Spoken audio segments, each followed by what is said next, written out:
جن لوگوں کو عزت نہیں دے سکتے ان کو نصاب میں رکھنا ایک تکلیف ہے. اس سے فائدہ نہیں ہو رہا, اس سے نقصان ہو رہا ہے, کیونکہ اساتذہ یہی بول بول کے بچوں کو دور کر رہے ہیں ان شخصیات سے. تو وہ دلچسپی لینے, اس سے اچھا یہ تھا کہ کوئی کورا ہوتا تو وہ آ کے بعد میں جب بھی اس کا سامنا ہوتا ان چیزوں سے تو وہ اپنے حساب سے کر دیتا. لیکن استاد کی کہی ہوئی بات تو بچے کے ذہن میں بہت ہی محکم ہوتی ہے, اور ایک ایسی عمر میں جب اسکول میں ہے وہ, تو یہ نہیں ہونا چاہیے. تو وہ جب تک ہم اپنا معذرت خواہانہ رویہ شاعری سے نہیں ہٹائیں گے اور ہر شعر پہ یہ نہیں کہیں گے بس انہوں نے کہہ دیا اب پتہ نہیں کن چکروں میں رہتے تھے پتہ نہیں, تو یہ جملے بہت عام ہیں شاعری کے اوپر بات کرتے ہوئے. میں فیضاز چاہ رہا تھا کہ باقی اسٹوڈنٹ سے بھی ایک ایک جملہ لے لوں کہ ان کا کیسا لگا. جی سہیل, گفتگو حجاز صاحب کی. مجھے غالب کا جو انٹروڈکشن تھا مطلب اب میں نہیں ڈیسائیڈ کر پا رہا کہ میں غالب کو کس طرح سے لوں, کیونکہ غالب کی جو اردو شاعری کے اوپر انٹروڈکشن ہوئی اس کے مطابق تو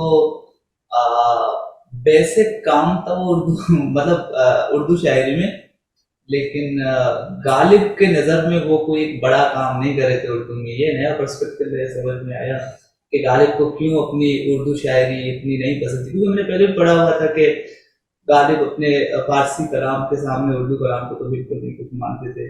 میرا البتہ مجھے ایکچولی کہنا تھا کچھ شاعری کی اہمیت کے اوپر. میں نے ایک سرکل دیا ہوا تھا اپنے بلوچ منصب کی شاعری کی اہمیت کیا ہے, لیکن وہ لمبا ہو جائے گا. میرا سوال تھا کہ غالب کے اوپر جو فلم ہے جو گلزار نے بنائی ہوئی ہے اس کو ہم کس طرح سے لے سکتے ہیں, کیونکہ جو لوگ غالب کو نہیں پڑھتے لیکن شاعری پہ شوق رکھتے تو وہ فلم دیکھ لیتے ہیں, تو اس فلم کو آپ کس طرح سے دیکھتے ہیں؟ جو ہندوستان میں فلم بنی ہے کہ 1980 2-3 دفعہ کوشش ہوئی ہے غالب پہ بننے کی, لیکن جو آخری کوشش گلزار صاحب والی ہے 1980s میں, وہ بہت اچھی کوشش ہے اور میرا خیال ہے اس سے فائدہ ہی ہوا ہے. حالانکہ بہت ایکوریٹ نہیں ہے لیکن اس سے لوگوں کا ڈرامہ, صحیح بتایا آپ, ڈرامہ ہے, اس سے فائدہ ہوا ہے, اس سے ذوق میں اور شوق میں اضافہ ہی ہوا ہے. اب ظاہر ہے کہ آپ ایک چیز کے بارے میں کوئی ڈرامہ یا فلم دیکھ کے اس کو سنگ تمام تو نہیں سمجھتے, تو وہ یہاں بھی نہیں کرنا چاہیے. جب آپ میں اس چیز کا ذوق پیدا ہو گیا تو پھر آپ ذرا اس کے ہارڈ کور طریقوں کی طرف آنا چاہیے, یعنی کہ غالب کے دیوان کی طرف. سب سے ایک کتاب, ایک چھوٹا سا دیوان ہے غالب کا, ہمیں صرف ضرورت ہے کہ اس دیوان کو پڑھیں. اچھا, غالب کی کتابوں کے اوپر بھی مطلب غالب کی اپنی تصنیف کتنے ہیں؟ 5 کتابیں ہیں ان کی. ویسے اگر آپ دیکھیں تو دستمبو ہے جیسے جو ان کی تاریخ حالات کے اوپر ہے, اور دیوان فارسی ہے, دیوان اردو ہے, پھر ایک قاطع برہان ہے جو گرامر کے اوپر ہے, پھر خطوط کے مجموعے. تو 4-5 کتابیں اس طرح سے. اب وہ تو پبلش ہونے کے حساب سے, زندگی میں تو انہوں نے صرف دیوان ہی چھپایا تھا, لیکن آگے چل کے جس طرح سے کمپائل ہوئے تو اب جیسے خطوط ہیں وہ 3 جلدوں میں شامل ہوئے. اب وہ خطوط وہ ہیں جو پہلی دفعہ کوئی اردو میں خط لکھ رہا ہے, اس کی یہ اہمیت ہے غالب کی. ورنہ اردو میں خط لکھنے کو ایک توہین سمجھا جاتا اس زمانے. تو اردو میں خط لکھنے کی روایت قائم ہی غالب نے کی, اور باقاعدہ جس میں خطوط نگاری کا آغاز ہوا ہے. اور وہ یہ بھی جانتے تھے, ان کے سارے خطوط 3 جلدوں میں انہوں نے ایک کاپی اپنے لیے رکھتے تھے تاکہ مرنے کے بعد کوئی چھاپ دے. یہ اہتمام آپ کو کوئی کہیں نظر نہیں آتا. میں صرف یہ عرض کرنا چاہ رہا ہوں کہ غالب اپنے کام کے بارے میں کتنا جانتے تھے اور کتنے کانشیسلی کر رہے تھے کہ جب وہ کسی کو خط لکھ کے بھیج دیں تو ایک کاپی اپنے پاس رکھنے, ایک نقل اس کی. ہر دفعہ 2 خط لکھ رہے ہیں, ایک خود رکھ رہے ہیں پیٹی میں ان کی پیٹی سے برآمد اور ایک بھیج دیتے ہیں. تو وہ آدمی جو اس طرح سے کام کر رہا ہو, ظاہر ہے اس کا اگر نام نہیں ہوتا تو کیا ہوتا. اس کا ایک بہت ہی باقاعدہ کنٹریبیوشن ہے. ورنہ آپ جن بزرگوں کے خطوط ہیں ایک تو اتنی تعداد میں نہیں ہے, اور پھر جنہوں نے جمع کی ہیں وہ آپ کو مقدمے میں لکھ کے بتائیں گے کہ کس مصیبت سے جمع کی. یہ تو غالب سمجھیں اپنے خطوط خود جمع کر کے چلے گا. یہ تو ایک ساتھ تھے, کچھ اکا دکا لوگوں نے تحقیق کر کے یہاں وہاں سے ڈالیں, جو اس کا 90% مسودہ ہے وہ تو غالب چھوڑ کے گئے خود, جو انہوں نے نقل سارے. اور کم خطوط نہیں لکھے, میں نے بتایا نا 3 جلدوں میں. دیوان پاکٹ سائز میں 200 صفحے کا بھی نہیں ہوتا, اور خطوط بڑے سائز میں 3 جلدوں کے. تو آپ اس سے اندازہ لگائیے. یہ سمیہ آپ کچھ کامنٹ کرنا چاہیں گی؟ جی سر، غالب کا یہی ہے، پہلے تو نصاب میں ہی پڑھا تھا، نسبتاً بہتر لگا کرتے تھے باقی شعراء کی نسبت، اور باقی یہ ڈرامہ جو دیکھا اس کو بھی، وہ بھی بہت اچھا تھا. اس میں جو تھے، میں ایک جب پچھلی دفعہ ہماری نشست ہوئی تھی تو آپ نے وزن کی بہت زیادہ بات کی تھی، فائلن فائلن، اسی میں جو ہے نا ہم تھوڑے سے کنفیوز ہو کے میں رہ گئی تھی کہ وزن پہ بہت آپ نے سٹریس کیا تھا. اچھا، غالب کی شاعری میں کئی دفعہ دیکھتے ہیں تو اس میں وزن اس طریقے سے نہیں ہے جیسے کہ آپ نے مثلا کیا تھا. بہر تو ہے بہت اچھی، لیکن وزن تو اس کے بارے میں کیا آپ کہیں گے؟ مثلا کیا ان کو بھی اسی وجہ سے تنقید کا زیادہ سامنا کرنا پڑا تھا اس مستقل کو میں آپ کا دوسرے الزام سمجھوں گا غالب کے اوپر. ایسا نہیں ہے، صحیح. ایسا ممکن نہیں ہے نہیں کہ نہیں، ایک جیسے آپ نے حصہ بھی ایسا پورا ہو. بتایا تھا نا کہ ہاں فائلن ہاں، فائلن فائلن، اور بالکل اسی طرح وزن ہے جیسے میں نے آپ کو بتایا. وہ تو خیر کلاس ہی اسی چیز کی پروسیڈی کی تھی جس میں ہم جی نے جی جی بتایا تھا کہ بہر ہوتی ہے اور وہ اس طرح ڈیوائیڈ ہوتی ہے فاعل فاعل. اب جیسے دیر نادا تجھے ہوا کیا ہے، بہر خفیف میں فاعلات مفاعل فعل. ایک جی جی. مصرع ایسا آپ کو غالب کے دیوان میں نہیں ملے گا. اگر مل جائے تو پھر غالب کو شاعر کون مانے گا؟ شاعر کا مطلب یہ ہوتا ہے کہ وہ کبھی بھی وزن سے اور بہر سے نہیں نکلے، اور یہ غالب کے زمانے میں نہیں، آج بھی یہی تعریف ہے. صحیح. مثلا مجھے ان کے جو الفاظ کچھ زیادہ بھی لگتے ہیں، اس کو آپ کیا الفاظ کہیں کو، گے؟ ہاں اب یہ ہے مسئلہ کہ وزن کو ناپنا ایک خود علم ہے جس کو عروض کہتے ہیں. جی جی اس کو الفاظ سے نہیں ناپا جاتا، اس کو سلیبل سے ناپا جاتا ہے. شارٹ لانگ ہوتے ہیں جیسے کسی بھی فن کے مبادیات ہوتے ہیں، اسی طرح شعر کے مبادیات ہیں کہ آپ کو دیکھنا ہوتا ہے کہ الفاظ کی تعداد کا کوئی لینا دینا نہیں ہے وزن سے. ان الفاظ کو جب آپ عروضی زبان میں، جس کو ہم تختی کہتے ہیں، تختی میں ٹرانسلیٹ کرتے ہیں تو اس کا ایک وزن نکلتا ہے جو لانگ شارٹس کے بائنری ایک کوڈ آتا ہے. وہ کوڈ ہر مصرے کا برابر ہوتا ہے. اور یہ چاہے آپ میر کی شاعری دیکھیں، غالب کی دیکھیں، فراز کی دیکھیں، فیض کی دیکھیں، جون ایلیا کی دیکھیں، میری دیکھیں، یعنی یہ میں وہ سلسلہ بتا رہا ہوں کہ یہ کبھی بھی منقطع نہیں ہوا. تو یہ کوئی ایلین چیز نہیں ہے، اور غالب سے یہ توقع کرنا ہی بیکار، کیونکہ ہم غالب کو شاعر کہتے ہیں. شاعر کا مطلب یہ ہوتا ہے کہ اس کا کوئی مصرع وزن سے خارج نہ ہو. اس کو بہت سیریسلی سمجھنے کی ضرورت جی جی. یہ میں پھر مس انڈرسٹوڈ کیا تھا میں نے اس وقت کہ یہ اس طریقے سے ہے، کیونکہ مختلف. دوسرا یہ کہ مجھے یہ تھا کہ جیسے غالب کی جو پوئٹری بکس نہیں بہت اچھی جیسے شائع ہوئی اچھی، اس میں دیوان بھی بہت چھوٹے چھوٹے ملتے ہیں. یعنی اس کی پبلیکیشن پہ بھی مجھے ہے کہ ہمارے ہاں جیسے باقیوں کی بہت اچھی بھی پبلیکیشن ہے، میں بھی ہوں، شاید میری نظر سے نہ گزری ہوں، لیکن اس کو میرے خیال میں ان میں بھی لانا، ایک اچھی پبلیکیشنز میں بھی لانا بڑا ضروری ہے، جس کی وجہ سے بھی ذرا ایک کمنٹ تھا میرا. جی بالکل، یہ بہت ضروری ہے. یہ تو حسنی اس کو بیڑا اٹھانا چاہیے میرے خیال. اب غالب کا مسئلہ یہ ہے کہ ہندوستان میں اردو بیزاری ہے تو وہ کام نہیں کرتے، اور ہم چونکہ غالب ہندوستان میں پیدا ہو کے ہندوستان میں مر گئے اس لیے ہم پاکستان میں ان کو پوچھتے ہیں. تو اب جب دونوں جگہ پر ایک آدمی اپنے فن سمیت غریب ہو جائے تو کیا کرے؟ تو اونرز کو پہلے تو آنا ہوگا کہ غالب کو اون کون لوگ کرتے ہیں. اور میرا خیال یہ کہ اردو بولنے والے، جب ہم نے ایک ملک اردو بولنے کی بنیاد پر آزاد کرایا تو اس کے سب سے بڑے شاعر کو ہمیں اونرشپ لینی ہوگی اس کی. اور اب یہ کہہ کے چھوڑ نہیں سکتے کہ نہ غالب یہاں پیدا ہوئے، نہ یہاں مرے، نہ ان کا مزار یہاں پہ ہے. تو ہمارے لیے مطلب ہم ان کی شاعری پڑھ کے لطف اندوز ہو سکیں، لیکن ان پہ کام کرنے کی ذمہ داری بھی ہماری بنتی. یہ کتنی عجیب بات ہے. تو اس طرح حیران نہیں ہونا چاہیے، بلکہ یہ ذمہ داری ہمیں لے لینی چاہیے. کسی زمانے میں بہت اچھے اچھے کاپیز چھاپی بھی گئی، مگر عرصہ ہو گیا اس کو، جس کو چغتائی نے جن میرے خیال میں کاغذ بہت مہنگا ہو گیا. یہ ابن صفی تو بےچارے ہر پیش ترس میں اپنے لکھتے رہ گئے. تو کاغذ مہنگا ہونے کی وجہ سے اس وقت جو قوت خرید ہے وہ میرے خیال میں وہ بہت متاثر ہوئی ہے. میرے خیال میں یہ بہت بڑی وجہ بھی ہو سکتی ہے. دیکھیں، اگر کوئی قوم چاہے نا تو وہ اپنے شاعر کے دیوان کو ایسی جگہ پہنچا سکتی جہاں پہ ایرانیوں نے حافظ کو پہنچا دی.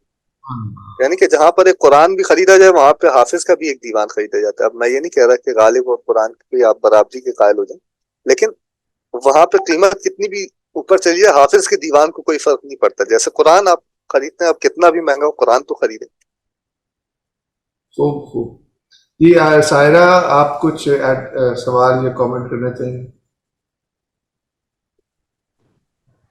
نہیں سر, میں بس اپریشیٹ کر رہی تھی جو سر نے بتایا ہے. اب انہوں نے غالب کا درجہ اتنا بلند کر دیا, تو اب میں جاننا چاہتی ہوں کہ وہ ایسی ان کی شاعری میں کیا تھا کہ ان کا لیول اتنا ہائی ہے, تو اس کے لیے ان کی شاعری کو سمجھنا پڑے گا. بس آپ پھر 5 منٹ انتظار کریں, ہم 5 منٹ کی بریک لیتے ہیں, پھر مثالوں کے ذریعے آپ تھوڑی تھوڑی آپ کو عظمت مجھے امید نظر آئے گی ان کی شاعری انشاءاللہ. اچھا, تو اب اس حصے میں تعارف کے بعد ہم یہ کوشش کریں گے, میں آپ کو ذرا شیئر کر دیتا ہوں. یہ کوشش رہے گی میری کہ کچھ اشعار آپ لوگوں کو دکھاؤں. یہ خوش قسمتی سے اتنی دفعہ غالب پڑھا چکا ہوں کہ ڈاکیومنٹ تیار ہوتے ہیں میرے پاس, تو اس میں آپ ترجمے کے ساتھ مل جائے گا. یہ اچھی بات ہے. اور لکھا ہو کہ اب جو شعر ہم شروع کر رہے ہیں یہ اصل میں غالب اپنا تعارف ہی کرا رہے ہیں کہ گنجینہ معنی کا طلسم اس کو سمجھیے, جو لفظ کے غالب میرے اشعار میں آوے. گنجینہ معنی کا طلسم اس کو سمجھیے, جو لفظ کے غالب میرے اشعار میں آوے. اب دیکھیں, غالب تعلی کا شعر ہے, اپنی خوبی بیان کر رہے ہیں, اپنی تعریف کر رہے ہیں, لیکن اس میں ایک بہت نقطہ ہے. وہ یہ ہے کہ میری جو شاعری آپ کو نظر آ رہی ہے اردو میں, اس کو محض شاعری سمجھ کے چھوڑ نہ دیں, بلکہ اس کو معانی کی تلاش کا ایک ذریعہ سمجھیں اور انچانٹمنٹ سمجھیے, طلسم سمجھیے میرے ہر لفظ کو. وہ طلسم, وہ انچانٹمنٹ جو گنجینہ معنی کو آپ کے لیے کھول دے گا, یعنی ٹریجر آف میننگ کو انلاک کرے گا. ہر لفظ, ایک ایک لفظ جو میں برت رہا ہوں بہت کانشیس ہے, اور اس میں آپ وہ غور کریں جیسے آپ خزانے کی چابی پہ کرتے ہیں. اچھا, اس کو غالب نے انکارپوریٹ کیا ہے اس حدیث کو بھی جو یہ بتاتی ہے کہ خدا کے عرش کے نیچے ایک تالاب ہے, ایک پول ہے وزڈم کا, نالج کا, اور اس کا پہلا حصہ بھول گیا تھا اس لیے اردو میں بتایا. اگلا اس کا حصہ ہے وہ مفاتیحها السنۃ الشعراء, اور اس کی چابیاں ہوتی ہیں شاعروں کی زبانیں. ٹھیک ہے, تو غالب یہی کہہ رہے ہیں کہ اس خزانے کو پہنچنے کے لیے, اس خزانے کو جاننے کے لیے آپ کو میرے الفاظ اس طلسم کا کام کریں گے جو اس گنجینہ معنی کو کھولے گا. گنجینہ کہتے ہیں خزانے کو, معنی کہتے ہیں معنی کو, میننگ کو, طلسم انچانٹمنٹ کو کہتے ہیں. تو گنجینہ معنی کا طلسم اس کو سمجھیے. کس کو سمجھیے؟ جو لفظ کے غالب میرے اشعار میں, جس لفظ کو بھی میں استعمال کروں آپ اس کو چابی سمجھیے, طلسم سمجھیے, جس وہ منتر ہے جس کو آپ پڑھیں گے تو آپ کے لیے معنی کھلے گا, معنی کا گنجینہ کھلے گا. تو غالب خود بتا رہے ہیں کہ آپ مجھے کس نظر سے دیکھیں. اب بہت سے ایسے شعر ہیں, ہم نے اس میں سے ایک بتایا کہ اس کے اوپر بات طویل نہ ہو. اب یہ شعر جو ہم نے رکھا ہے یہ بھی دیکھیے غالب کا. اب ہم آہستہ آہستہ ڈیفیکلٹی لیول کو اوپر لے کے جائیں, ایسا نہیں ہے کہ آپ کو پہلے ہی بیزار کریں گے. کہتے ہیں طاعت میں تا رہے نہ میو انگبیں کی لاگ. اب یہ جو بولڈ لہجہ یہ غالب کے نصیب کا لہجہ. طاعت میں تا رہے نہ میو انگبیں کی لاگ, دوزخ میں ڈال دے کوئی لے کر بہشت کو. کہہ رہے ہیں اطاعت میں, اوبیڈینس میں, اطاعت کرنا خدا کی. تا رہے نہ میو انگبیں کی لاگ. میو انگبیں شراب اور شہد, میں شراب کو کہتے ہیں, انگبیں شہد کو کہتے ہیں. یہاں پہ ٹائپو ہے, واو کے بعد ایک اسپیس ہونا چاہیے, میو انگبیں ہے اصل. طاعت میں تا رہے یعنی تاکہ نہ رہے, طاعت میں تا رہے نا یعنی اطاعت میں تاکہ نہ رہے, کیا نہ رہے؟ میو انگبیں کی لاگ, شراب اور شہد کا لالچ. ٹھیک ہے, لالچ مذکر ہے اردو میں لیکن لاگ مؤنث ہے, تو لاگ اتنا زیادہ نہیں سمجھا جاتا. لاگ کا مطلب ہے لالچ. تو طاعت میں تا رہے نہ میو انگبیں کی لاگ, اطاعت میں تاکہ شراب اور شہد کی لالچ کا لالچ نہ رہے, یا شراب و شہد کی لاگ نہ رہے دوزخ میں ڈال دے کوئی لے کر بہشت کو. تو اب کیا کرنا پڑے گا؟ جنت کو اٹھا کے جہنم میں ڈالنا پڑے گا تاکہ نہ جنت رہے نہ اس کے شراب و شہد رہے اور نہ اطاعت اس بنیاد پہ کی جائے کہ وہاں پہ جا کے شراب و شہد ملے. اب اس شعر کا جو دوسرا مصرع ہے جو اس کی بلند آہنگی ہے جس کو ہم بولڈنس کہتے ہیں انگریزی میں، دوزخ میں ڈال دے کوئی لے کر بہشت کو، آپ کو اردو شاعری میں غالب سے پہلے یہ لہجہ نہیں ملے. وہ فارسی میں ملے گا، آپ کو عربی میں ملے گا. شاعر کو لسانی آزادی کے لیے جو لائسنس چاہیے ہوتے ہیں جس کو ہم پوئٹک لائسنس کہتے ہیں، وہ اردو کو غالب فراہم کرتے ہیں. ایک بڑا کارنامہ یہ ہے کہ وہ شاعر کے منہ میں وہ زبان رکھتے ہیں جو گستاخ زبان ہوتی. اب گستاخ میں اس لیے کہہ رہا ہوں اپنے معنی کو پہنچانے کے لیے وہ کسی بھی حد کو جاتی ہے، اور زبان کا یہ کام ہے، شاعر کی زبان کا کام ہے کہ وہ عرش پہ جا کے ان خزانوں کو انلوک کرے. اس کے لیے اس کو مورالٹیز اور سب ہر طرح کی قید سے آزاد ہونا ہوتا ہے. کسی بھی ایک سچے عاشق کی طرح یا ایک سچے فنکار کی طرح، وہ جس کو ہم انگریزی میں اصطلاح میں پوئٹک لائسنس کہتے ہیں کہ آپ اس کی زبان نہیں پکڑ سکتے اگر وہ شاعر ہے. تو وہ جرأت اخلاقی آپ کو، حالانکہ یہ کوئی بات ایسا نہیں ہے کہ یہ اسلامی مضامین سائٹ کی کرنی ہے، بلکہ عین حدیث کا ترجمہ آپ سمجھ لیں اس کو، جو یہ کہتی ہے. میرے خیال سے اس پہ بہت تفصیلی قول بھی حضرت علی کا نہج البلاغہ میں کہ جو لوگ عبادت کرتے ہیں کس کی غرض سے، لالچ میں کرتے ہیں، کچھ لوگ خوف سے کرتے ہیں، اور حق عبادت کا یہ ہے کہ اس لیے کی جائے کہ وہ لائق عبادت ہے وغیرہ وغیرہ.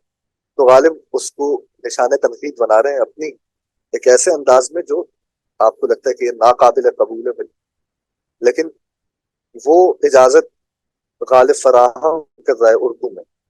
یعنی ایسے یہ تو کچھ بھی نہیں ہے. آپ اگر فارسی شعری روایت کا انداز ہے تو وہاں پہ تو بہت تیز ترار زبانیں ہیں شاعروں کی. آپ یعنی آپ سمجھ لیں کہ اگر آپ سعدی کو بنظر عزت دیکھتے ہیں تو سعدی یا مولانا کہ اگر آپ نے مثنوی پڑھی ہے تو آپ کو اندازہ ہوگا کہ شاعر کی زبان کس قینچی کا نام.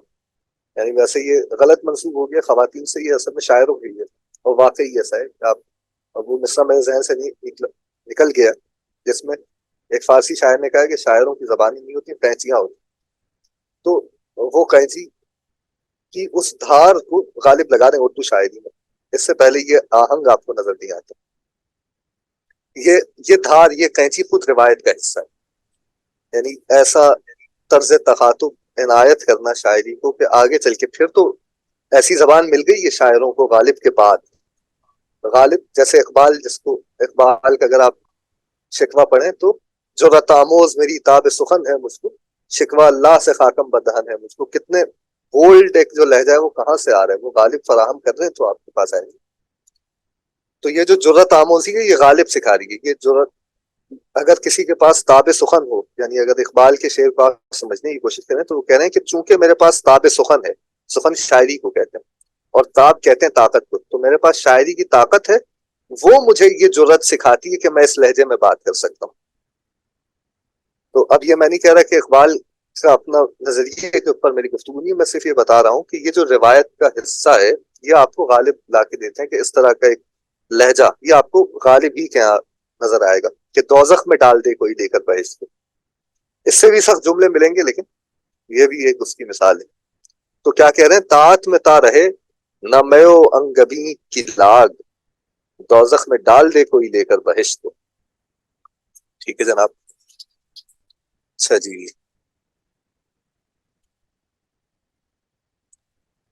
تو یہ پچھلا شعر جو تھا وہ اس کا جو آپ جو روایت کی انٹروڈکشن کی بات کر رہے تھے اس کی اگزامپل ہو گئی جی. کہ انہوں نے جو لہجہ معنی کے اعتبار introduce سے بھی، معنی کے اعتبار سے کیا، یعنی کہ ایک چیز ہے جو غالب سے 1000 سال پہلے لکھی گئی، یہ خیال کہ اطاعت میں لالچ نہیں ہونی چاہیے، اس کو شاعری کا حصہ بنانے کا سہرا بھی تو غالب کا سر ہے، اس مضمون کا اور پھر اس ڈکشن کا. تو یہ ایک ہی شعر میں آپ کو نظر آ رہا ہے کہ دونوں انٹروڈیوس کر رہے ہیں غالب. ایک تو شعر میں جو تھاٹ ہے، جو روایتی تھاٹ ہے وہ بھی لے کے آ رہے ہیں، اور جو ڈکشن ہے روایت میں، جو اسلوب ہے وہ بھی لے کے آ رہے ہیں. اب یہ شعر دیکھیے، کمال کا شعر ہے. میری تعمیر میں مضمر ہے ایک صورت خرابی کی، ہیولا برق خرمن کا ہے خون گرم دہقاں کا. میری تعمیر میں مضمر ہے ایک صورت خرابی کی، ہیولا برق خرمن کا ہے خون گرم دہقاں کا. ذرا مشکل سے شعر ہے. تعمیر میں، میری کنسٹرکشن میں، میرے بننے میں، مضمر ہے چھپی ہوئی ہے ایک صورت، ایک کنڈیشن خرابی کی، ڈسٹرکشن کی. میری تعمیر میں مضمر ہے چھپی ہوئی ہے، یعنی جب مجھے بنایا جا رہا ہے تو مجھ میں چھپا دیا گیا ہے کنڈیشن کو، کس کی؟ خرابی کی. یعنی اس کو کنسٹرکٹ اور ڈی کنسٹرکٹ کرنے کے دونوں کے پیراڈاکس کو یکجا کرنا. میری تعمیر میں مضمر ہے ایک صورت خرابی کی، یہ تو انہوں نے بیان کیا. اس کی مثال کیا دے رہے ہیں؟ ہیولا برق خرمن کا. برق خرمن، خرمن کہتے ہیں اناج کو، خاص طور پہ گندم کو جب آپ پائل اپ کرتے ہیں تو یعنی جب اتار لی جاتی ہے گندم تو اس کو تھپیاں لگا کے بڑا سا ایک پائل بنا دیا جاتا ہے. اس کے اوپر گرتی ہے بجلی، جس کو بچانے کے لیے آج کل آپ دیکھیں گے کہ اس کو لیپ کر دیا جاتا ہے تاکہ اس کو بجلی نہ گرے آسمان. عموماً ان چیزوں پہ گر جائے کرتی. اس کو بھی اگر آپ چھوڑ دیں، برق خرمن کو سمجھنے کی آسان مثال یہ ہے. اچھا پہلے معنی دیکھیں. ہیولا کہتے ہیں ڈیمن کو، ٹھیک ہے، ہیولا بھوت کو کہتے ہیں، ہیولا بہت ساری چیزوں کو کہتے ہیں، یہاں پہ ڈیمن مراد ہے. ہیولا برق خرمن کا یعنی یہ جو بجلی ہے جو اناج پہ گرتی ہے، اس کا جو ڈیمن ہے وہ اصل میں کون ہے؟ خون گرم دہقاں کا، جو ہاری ہے. دہقاں کہتے ہیں کشاورز کو، ہاری کو جو فصل اگاتا ہے اس کو کہتے ہیں دہقاں. کہہ رہے ہیں کہ یہ جو کھیتی باڑی آدمی کرتا ہے، فارمر جو ہے، جو دہقاں ہے، اس کے خون کی گرمی ہی بن جاتی ہے وہ ڈیمن جو بجلی گرا دیتا ہے اناج پہ. اب اس شعر کو سمجھنے کے لیے آپ کو یہ معلوم ہونا چاہیے کہ حابیل اور قابیل کیا تھے. جو آدم کے بیٹے تھے، جن میں سے حابیل کیا تھا؟ حابیل دہقاں تھا، کھیتی باڑی کرتا تھا، اناج اگاتا تھا. اور قابیل چرواہا تھا، یعنی بکریاں چراتا تھا. تو جب ان سے عشق کا ان کے امتحان ہوا خدا سے، تو بتایا گیا کہ بھائی قربانی آپ کو دینی ہوگی. تو دونوں اپنے اپنے، اب میں جلدی جلدی اس کہانی کو گزار رہا ہوں، آپ لوگوں کے ذہنوں میں ہوگی.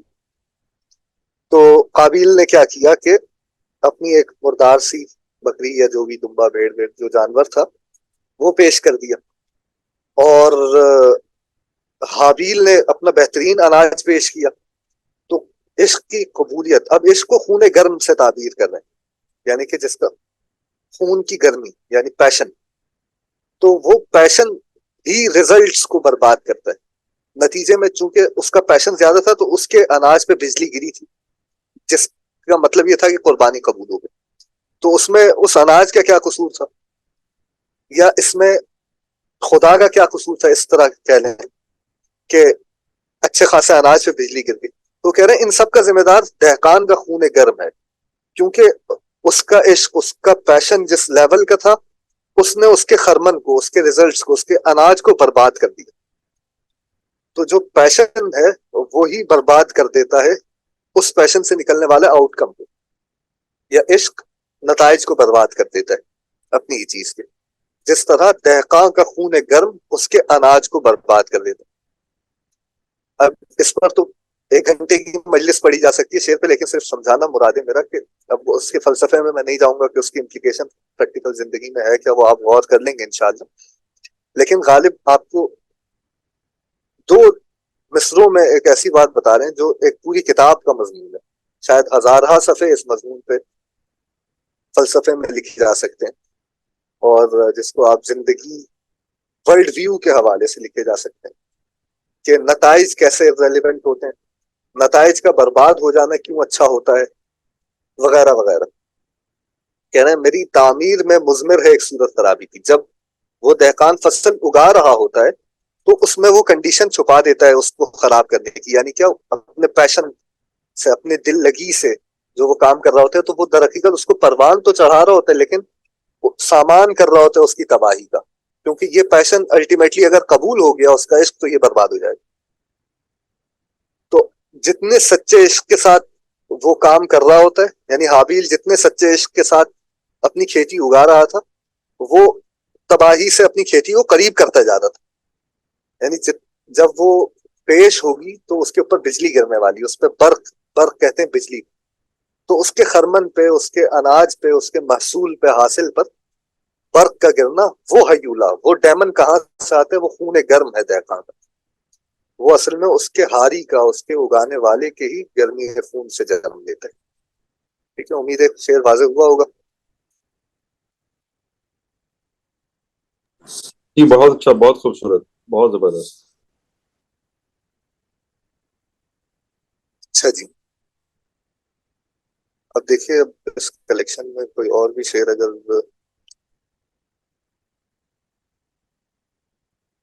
اسی مضمون کے قریب، یہ شعر بھی دیکھیے. سراپا رہن عشق و ناگزیر الفت ہستی. اب یہ میں نے عرض کیا نا کہ آپ غالب کو ذوق اور مومن کی طرح یا میر کی طرح پڑھ کے گزر نہیں سکتے، وہ آپ کو اٹکا کے رکھے گا، تو وہ روانی کی کمی آپ کو محسوس ہوگی. ایسا نہیں ہے کہ وہ مضمون تھالی میں رکھ کے آپ کو دے دے گا. آپ کو شعر کو سمجھنے کے لیے اس پہ کبھی کبھی کئی ہفتے، کئی مہینے بھی غور کرنا پڑ جاتے. اور یہ میرے لیے جو اساتذہ ہیں اس کے، ان کی بات کر رہا ہوں. ہم آپ تو شاید سالوں بھی غور کر سکتے ہیں. سراپا رہن عشق و ناگزیر الفت ہستی.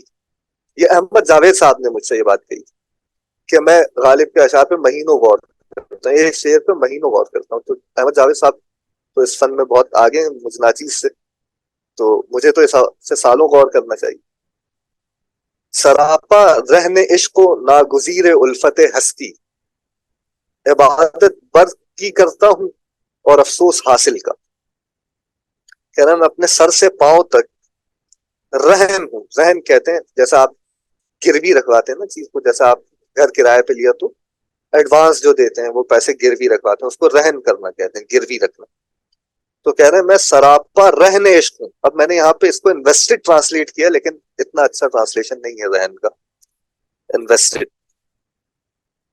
گروی کے لیے اگر کوئی اور اچھا لفظ انگریزی میں ہوتا ہے تو وہ ہوگا سراپا رہن عشق و ناگزیر الفت ہستی. میں سر سے پاؤں تک عشق کا مرہون ہوں، یعنی میں نے اپنا آپ کو عشق یہاں گروی رکھوایا ہوا ہے، اپنے وجود کو. اور ساتھ ساتھ کیا ہوں، واؤ کے بعد انہوں نے اس کا کنٹراسٹ بھی بیان کیا، ناگزیر الفت ہستی ہوں، یعنی میرے لیے مجبوری ہے کہ میں اپنی ہستی سے بھی پیار کروں. ناگزیر ہونا یعنی مجبور ہونا. تو مجبور ہوں الفت سے. کس کی الفت سے؟ کس کی محبت سے؟ ہستی. تو دو باتیں، ایک تو میں نے اپنا آپ کو سر سے پاؤں تک یعنی پوری وجود کو اپنے گروی رکھا ہوا عشق کے، اور دوسری طرف سے میں اپنی ہستی سے، اپنے آپ سے بھی محبت کرنے پر مجبور. تو اس کنٹراسٹ کا، یعنی اگر میں نے اپنا آپ کو عشق کے حوالے کر دیا تو عشق کا ہو جانا چاہیے تھا، پھر میں فنا ہو جانی چاہیے تھی اس میں سے. لیکن نیچر ایسا ہے کہ ناگزیر ہوں اپنے آپ سے محبت کرنے پر. تو اس کنٹراسٹ کا نتیجہ کیا ہوتا ہے؟ عبادت برق کی کرتا ہوں اور افسوس حاصل کا. تو گویا میں بجلی کی پوجا کرتا ہوں، بجلی کی پرستش کرتا ہوں، اور جب وہ گر جاتی ہے اور میری قربانی قبول ہو جاتی ہے تو پھر مجھے افسوس بھی ہوتا ہے حاصل کا. تو گویا میں تباہ اپنے آپ کو اپنے ہاتھوں کر رہا ہوں. عبادت برق کی کرتا ہوں، بجلی کی عبادت کر رہا ہوں. اور جب وہ ظاہر ہے بجلی تو اس کا نیچر گرنا ہے اور گر کے ختم کرنا ہے، جیسے عشق سے تعبیر کیا جا رہا ہے برق. کہ جب آپ اپنے آپ کو عشق کے گروی رکھ دیتے ہیں تو آپ کی اپنے آپ سے محبت کرنا بے تکی بات ہو جاتی ہے. اور اگر محبت ہے بھی تو پھر اس محبت کا اظہار صرف افسوس سے ہو سکتا ہے، کہ جب وہ بجلی آپ پر گر جائے گی اور آپ برباد ہو جائیں گے تو پھر افسوس کریں گے کہ لٹ گیا میں اس پر. تو عبادت بھی برق کی کرتا ہوں. تو میری زندگی اس تضاد کا مجموعہ بن گئی ہے کہ میں اپنے آپ سے، اپنے ہاتھوں سے خود کو خراب کرتا ہوں، یعنی اپنے آپ کو میں نے عشق کے لیے وقف کیا ہوا ہے، اور پھر اپنے آپ سے پیار بھی کرتا ہوں، عبادت بھی کرتا ہوں بجلی کی، اور پھر جب تباہی ہوتی ہے تو پھر اس پہ افسوس بھی کرتا ہوں. لیکن اس ناگزیر الفت ہستی میں غور کرنے کی جو بات ہے وہ غالب یہ بتا رہے ہیں کہ یہ الفت ہستی کبھی عشق کے آڑے نہیں آتی. حالانکہ ناگزیر ہے انسان اپنے آپ سے محبت کرنے پر، اپنی ایگزسٹنس سے پیار کرنے پر، لیکن اس کا یہ مطلب نہیں ہے کہ وہ اس کی وجہ سے عشق کو چھوڑ دیتا ہے اور برق کی عبادت نہیں کرتا اور ہاں بس اس کا اثر کہاں نظر آتا ہے اس محبت کا؟ جب وہ افسوس کرتا ہے تو پتہ چلتا ہے اچھا اس کو تو اپنے آپ سے ہی پیار تھا. جب وہ عشق کے پروسیس میں ہوتا ہے تب ایسا لگتا ہے کہ یہ تو اپنے آپ سے پیار ہی نہیں کرتا, اپنے آپ کو تباہی کے دہانے میں لیے جا رہے ہیں. تو وہاں پہ الفت ہستی نظر نہیں آتی. اس سے یہ نہیں سمجھنا چاہیے کہ انسان اگر ناگزیر ہے اپنی آپ سے, اپنی ہستی سے پیار کرنے پر, تو وہ عشق کے لیے قربانی نہیں دے گا. یہ اسی کا نام عشق ہے, اسی کو ہم پیشن کہتے ہیں. اور آپ اس کو عشق حقیقی, عشق مجازی, ہر طرح کے عشق پر اپلائڈ سمجھ سکتے ہیں کہ فنا, چاہے فنا فی اللہ ہو یا چاہے فنا فی المخلوق ہو, انسان اپنے آپ کو فنا کے دہانے پر لے کے جا رہا ہوتا ہے. اور جب وہ لے کے جا رہا ہوتا ہے تو اس وقت وہ پہلو اس کا پیچھے ہوتا ہے اپنے آپ سے محبت کرنے کا. ظاہر ہے انانیت کو ختم کر کے فنا کی طرف بڑھ رہا ہوتا ہے. لیکن غالب کہہ رہے ہیں کہ پوری زندگی اس کا مرقع ہے کہ عبادت برق کی کرتا ہوں اور افسوس حاصل. تو جب وہ مصیبت میرے سر پہ پڑ جاتی ہے تو پھر بعد میں افسوس بھی ہوتا ہے, کیونکہ الٹیمیٹلی اپنے آپ سے بھی تو پیار کرتا ہے. لیکن وہ افسوس کبھی دوبارہ عشق کرنے سے روکتا بھی نہیں. تو ایک سائیکل ہے کہ میں ایک جگہ مجبور ہوں اور ایک چیز میری پریفرنس ہے. یعنی عشق میں کروں گا بے شک اپنے آپ سے الفت میں, یہ میری مجبوری ہے ایز اے انسان, ایز اے ہیومن. تو میں اپنی انسانی مجبوریوں کو آڑے نہیں آنے دوں گا. اس واضح؟ بہت ہی خوب ہے, ماشاءاللہ, کیا بات. تو یہ بھی اسی شعر کے سمجھنے کے اس مضمون کی رعایت ہے جو پہلے شعر ہم نے پڑھا, جس میں ہیولا برق خرمن کا ہے خون گرم دہقاں کا. یہ دونوں مضمون ایک ہی ہیں ان کے آلموسٹ. جی مظہر صاحب آپ کچھ کہہ رہے تھے. میں صرف یہ کہہ رہا تھا کہ آپ نہ سمجھاتے تو سمجھ نہ آتا کبھی. بہت مشکل ہے. اب یہ بہرحال غور کرنے سے سمجھ میں آتا ہے. میں اس لیے سمجھا پا رہا ہوں کیونکہ میں غور کیا ہوں. اگر آپ بھی غور کریں گے تو آپ کو سمجھ بھی آئے گا, آپ سمجھا بھی پائیں گے. یہ غور اگر ہمارے پڑھانے والے اساتذہ بھی غالب کے اشعار پہ کر لیتے, ان کے بھی سمجھ میں آیا تو وہ بچوں کو بھی سمجھا دے. بات یہ کہ ترجیحی بنیادیں ہمارے یہاں اس طرح سے نہیں بنی. بہرحال اب دیکھیں, اس میں ہم نے کچھ وحدت کے حوالے سے غالب کے اشعار جمع کیے. کہتے ہیں کہ دہر جز جلوہ یکتائی معشوق نہیں, دہر جز جلوہ یکتائی معشوق نہیں, ہم کہاں ہوتے اگر حسن نہ ہوتا خود بھی. اچھا غالب کے یہاں سے یہ ایک اعتراف آپ کو میں بتا دوں کہ یہ مسائل تصوف, یہ تیرا بیان غالب تجھے ہم ولی سمجھتے جو نباد خار ہوتا.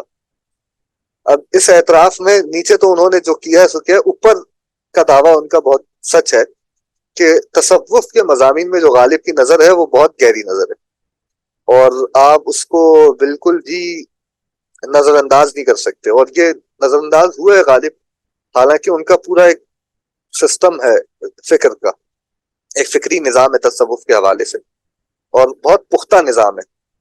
تو میرا تو مشورہ عموماً یہ بھی ہوتا ہے کہ غالب کو ایز اے صوفی ماسٹر آپ کو ٹریٹ کرنا چاہیے. بے شک ان کی زندگی کو اسوہ نہ بنایا جائے, لیکن انہوں نے جو آرا سامنے رکھی ہیں جو وہ قابل غور ہیں, اور وہ دوسرے شعراء میں آپ کو نہیں مل سکتی وہ چیز جو غالب کے یہاں ملے گی. اب اس میں دیکھیں, حالانکہ وحدت الوجود ایک بہت پٹا ہوا مضمون ہے شاعری کے حوالے سے, چاہے آپ عربی میں دیکھیں, فارسی میں دیکھیں, اردو میں دیکھیں, ایک پامال مضمون ہے. یعنی ہر کوئی اس پہ سینکڑوں شعر کہہ چکا ہے, لیکن جو پہلو غالب نکالتا ہے اپنے ذہن سے وہ بہت ہی مزیدار بات ہے.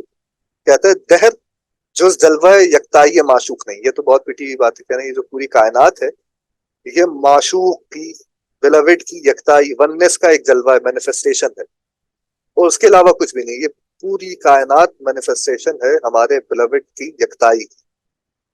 اگلی جو بات کہہ رہا ہے وہ بہت مزے کی. کہتا ہے ہم کہاں ہوتے اگر حسن نہ ہوتا خود بھی. اگر جو حسن ہے, یا حسن سے مراد یہاں پہ محبوب ہے جو حسین ہے, تو ہمارا محبوب اگر خود بھی نہ ہوتا, خود بینی یعنی سیلف سینٹرڈ, انا پرست, اور اپنے آپ سے آبسیسڈ میں کہوں گا. خود بھی کا صحیح معنی ہوتا ہے جو صرف اپنے آپ کو دیکھتا ہے, سیلف آبسیسڈ. تو کہہ رہے ہیں کہ اگر ہمارا جو محبوب ہے وہ سیلف آبسیسڈ نہ ہوتا تو ہم کہاں ہوتے. اب حالانکہ یہ خدا سے ایک ایسا لفظ منسوب کر رہا ہے خود بین ہونے کا جو بہت ہی بولڈ ہے, کہ سیلف آبسیسڈ کہہ رہا ہے خدا کو, لیکن اس سے جو بات نکل رہی ہے وہ بہت مزے کی ہے. یعنی یہ ریفرنس کیا لے رہا ہے, جو حدیث عشق ہے کہ خدا نے کہا کہ بھائی میں چھپا ہوا خزانہ تھا, میں نے چاہا کہ میں جانا جاؤں, تو یہ سب. تو اب وہ جو اس کا چاہنا کہ وہ جانا جائے, یہ سیلف obsession اس کی اگر نہیں ہوتی تو ہم کہاں ہوتے. تو وہ ایک تھا, ایک میں یعنی وحدت کو کثرت میں تبدیل ہونے کی جو وجہ غالب بتا رہا ہے وہ خود بینی بتا رہا ہے خدا کی, کہ یہ خدا کی سیلف obsession ہے, خود بینی ہے, ورنہ وہ ایک ہی رہتا, نہ اس کو کوئی جانتا, نہ تعریف ہوتی, ختم ہو جاتی. ہم اس لیے آئے ہیں, ہم سے مراد کثرت ہے, یعنی یہ پوری کائنات جس میں ہم بھی داخل ہیں, ہم اس لیے کیونکہ وہ خود بھی ہیں. تو اب اگر محبوب کو, آپ کو یہ معلوم ہے کہ شعری روایت میں محبوب کو اسی طرح کے القابات سے یاد کیا جاتا ہے, بہت آپ سو کالڈ نیگیٹو اینوٹیشنز ہوتی, لیکن ان سے آپ کو گزرنا نہیں ہوتا, ان پہ رک کے آپ کو دیکھنا ہوتا ہے کہ کہا کیا جا رہا ہے. یعنی وہ لفظ جو آپ کو ٹریگرنگ لگ سکتے ہیں شاعری میں, وہ ویسے نہیں ہوتے جو ایک غیر شاعر کے منہ سے نکلی ہوئی لفظ ہوتے ہیں. اگر کوئی غیر شاعر آپ کو خود بھی کہے تو یقیناً اس نے آپ کی توہین کرنے کی کوشش کی, لیکن اگر غالب خود بھی کا لفظ استعمال کرے تو اس نے کہا کہ گنجینہ معنی کا طلسم اس کو سمجھ. اس نے یہ پوری کہانی, یہ پوری حدیث, یہ پوری روایت اس ایک لفظ میں سمو دی ہے. نہ وہ ہم کہاں ہوتے سے نکل رہی ہے, نہ حسن سے نکل رہی ہے, نہ اگر سے نکل رہی ہے. یہ سب کہانی لفظ خود بھی سے ڈی کوڈ ہوگی. جب آپ کہیں گے نا خود بینی کا محبوب سے کیا تعلق ہے, تو آپ کو یاد آئے گا کہ اچھا خدا نے صرف اپنے آپ کو دکھانے کے لیے یہ کثرت ایجاد کی. تو اپنا آپ کو دکھانا تو ایک طرح سے خود بینی ہوئی کہ سیلف obsession ہے یہ خدا کی. تو اب اس لفظ میں یہ پوری کہانی ڈالی ہوئی ہے, دہر جز جلوہ یکتائی معشوق نہیں, ہم کہاں ہوتے اگر حسن نہ ہوتا خود بھی. جی یہ شعر واضح ہے, بہت ہی ویسے ہر پہلو سے بہت کمال شعر ہے, کہ اس میں خوبصورتی بھی ہے شعری حوالے سے. جی شعری خوبصورتی ہے. میں نے کہا نا کرافٹ تو غالب تھا اس کا بہت ماہر, اس میں کوئی شک نہیں ہے کہ ایسا کرافٹ شاعروں میں اگر آپ اوور آل بھی دیکھیں تو ایرانیوں میں جو اساتذہ ہیں ان کے یہاں بھی کم آپ کو ملتے ہیں. اچھا, اس میں بے دل کی بھی جھلک آ رہی نا؟ بے دل کی بالکل جھلک ہے. اب یہ بے دل کی اصل میں نہیں, یہ شعری روایت کی جھلک ہے. یہ آپ کو جو بہت دفعہ لگتا ہے کہ بھائی بے دل نظر آ رہا ہے, نظیری نظر آ رہا ہے, عرفی نظر آ رہا ہے, یہ یا سادی نظر آ رہا ہے, تو اساتذہ جو آپ کو نظر آ رہے ہیں وہ یہاں نظر نہیں آتے. اگر غالب نہیں ہوتا تو آپ کے پاس یہ خیالات ہی دور دور تک نہیں تھے. آپ کے عوام جا کے فارسی شعر ان کے پڑھتے ہو اور سمجھتے کہ اچھا یہ بھی ایک خیال ہے دیکھنے کا اجازت. تو غالب گویا ان سب کے اس اجتماعی شعور کو زندہ کر رہے ہیں اردو میں, جس کو ہم کلیکٹیو کانشیس کہتے ہیں, یا وہ ادب جو اس شعور کو ترتیب دیتا ہے اس کو یہاں پر جیوت کر رہا ہے. بہت ہی بڑا زبردست پہلو آپ نے کھولا ہے. یا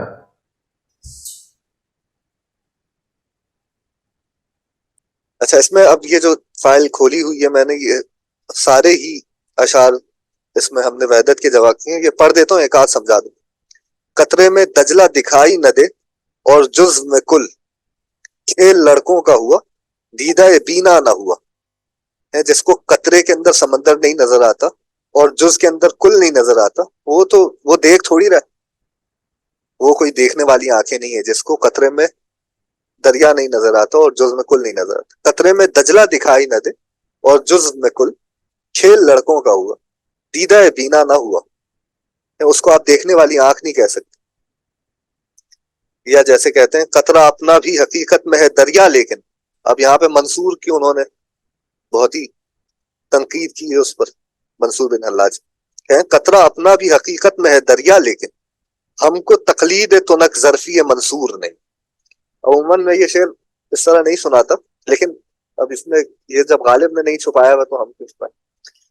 تو قطرہ اپنا بھی حقیقت میں ہے دریا, لیکن یعنی ہم بھی سمجھتے ہیں کہ جو ہمارا قطرہ ہے وہ حقیقت میں دریا ہی ہے. وہ بات جو منصور کہہ رہے تھے وہ ہم بھی مانتے ہیں. قطرہ اپنا بھی حقیقت میں ہے دریا, لیکن ہم کو تقلید تنک ظرفی منصور نہیں.